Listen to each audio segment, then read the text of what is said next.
ॐ अनादित्वान्निर्गुणत्वात् अनादित्वान्निर्गुणत्वात् अनादित्वान्निर्गुणत्वात् अनादित्वान्निर्गुणत्वात् परमात्मायमव्ययः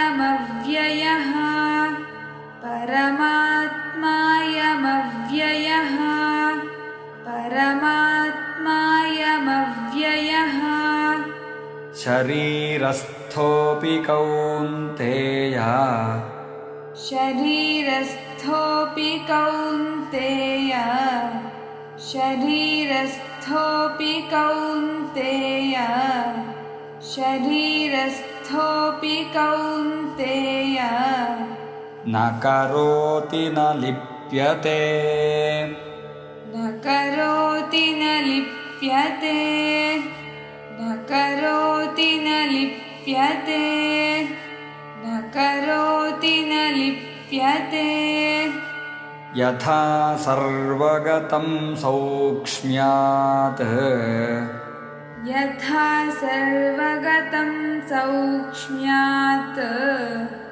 यथा सर्वगतं सौक्ष्म्यात् यथा सर्वगतं सौक्ष्म्यात् आकाशं नोपलिप्यते आकाशं नोपलिप्यते आकाशं नोपलिप्यते आकाशं नोपलिप्यते सर्वत्रावस्थितो देहे सर्वत्रावस्थितो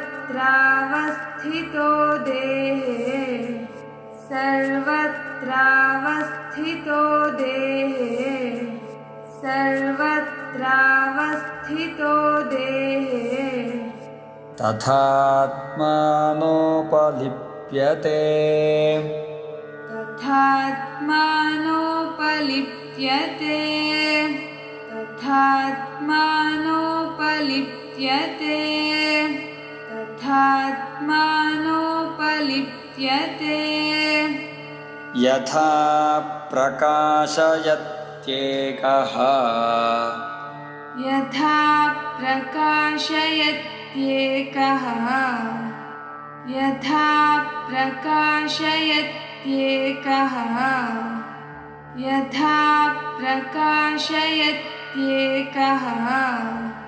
कृत्स्नं लोकमिमं रविः कृत्स्नं लोकमिमं रविः कृत्स्नं लोकमिमं रविः कृत्स्नं लोकमिमं रविः क्षेत्रं क्षेत्री तथा कृत्स्नम् क्षेत्रं क्षेत्री तथा कृत्स्नं क्षेत्रं क्षेत्री तथा कृत्स्नं क्षेत्रं क्षेत्री तथा कृत्स्नं प्रकाशयति भारत प्रकाशयति भारत प्रकाशयति भारत प्रकाशयति भारत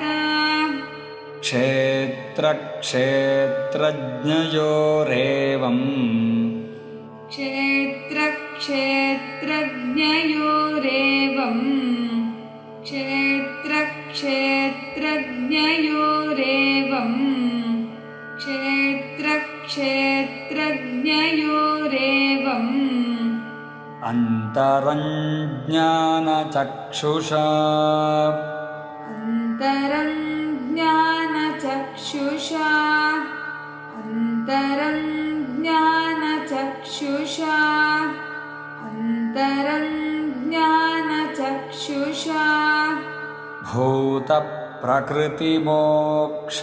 च भूतप्रकृतिमोक्षं भूतप्रकृतिमोक्षं च भूतप्रकृतिमोक्षं च भूतप्रकृतिमोक्षं च ये विदुर्यान्ति ते परम् ये विदुर्यान्ति ते परम् ये विदुर्यान्ति ते परम् ये विदुर्यान्ति ते परम् ॐ तत्सदिति श्रीमद्भगवद्गीतासूपनिषत्सु ब्रह्मविद्यायां योगशास्त्रे श्रीकृष्णार्जुनसंवादे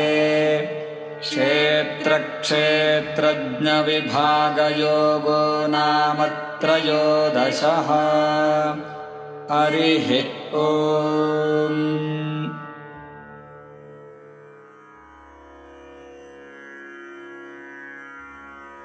अनादित्वान्निर्गुणत्वात् परमात्मायमव्ययः शरीरस्थोऽपि कौन्तेय न करोति न लिप्यते।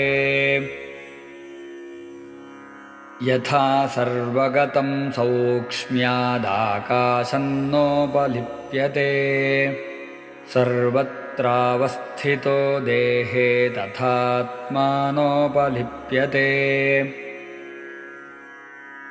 यथा प्रकाशयत्येकः कृत्स्नं लोकमिमं रविः क्षेत्रं क्षेत्री तथा कृत्स्नं प्रकाशयति भारत।